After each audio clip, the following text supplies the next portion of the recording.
शेतकऱ्यांच्या मालाला हमीभाव मिळावा या दृष्टिकोनातून केंद्र सरकारच्या वतीनं किमान आधारभूत किंमत योजनेअंतर्गत हमीभाव देण्यात येतो। नाफेडच्या माध्यमातून राज्यात सोयाबीन खरेदीला सुरुवात झाली आहे। या योजनेअंतर्गत 15 नोव्हेंबरपासून राज्यात सोयाबीन, मूग आणि उडीद खरेदी सुरू झाली असून शेतकरी या योजनेवर समाधान व्यक्त करत आहे। बुलढाणा जिल्ह्यात जानेफळ येथील विदर्भ समृद्धी कृषी प्रोड्युसर कंपनीला मॉडेल सेंटर म्हणून नाफेडनं खरेदी केंद्र दिलं आहे।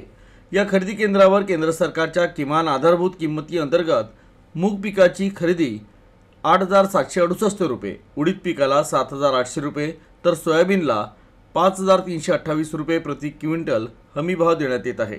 या केंद्रावर जवळपास 2,000 शेतकऱ्यांनी ऑनलाईन पद्धतीनं नोंदणी केली आहे। तर 15 नोव्हेंबरपासून नोंदणीकृत शेतकऱ्यांच्या सोयाबीन खरेदीला सुरुवात झाली।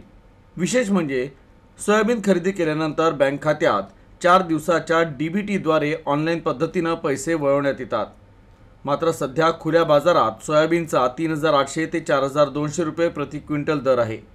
त्यामुळे एका क्विंटल मागे सोयाबीन उत्पादक शेतकऱ्यांना जवळपास 1,200 ते 1,300 रुपये अधिक मिळत आहे। त्यामुळे शेतकऱ्यांनी केंद्र सरकारच्या या योजनेबद्दल समाधान व्यक्त केले। माझ्याकडे 28 एकर जमीन आहे। मी आज या ठिकाणी नाफेड सुरू झालं, खरेदी सुरू झालेली नाफेडची, त्यामध्ये मी माझा माल आज घेऊन आलो। अगोदर मी नोंदणी केलेली होती, त्या आज मला त्यांचा फोन आला की सुरू झालेले आहे। मी या ठिकाणी येऊन आज सोयाबीन इथे मोजून देणार आहे। त्याचप्रमाणे या खरेदीचा साठी 5,328 रुपये हे नाफेडचे भाव निघालेले आहेत आणि मार्केटमध्ये भाव कमी असल्यामुळं हा भाव आम्हाला 1,200 ते 1,300 रुपये जास्त मिळून आला। त्याचा शेतकऱ्यांना सगळ्यांना आनंद होत आहे आणि या ठिकाणी खरेदी चांगल्या प्रकारे होऊन राहिलेली आहे।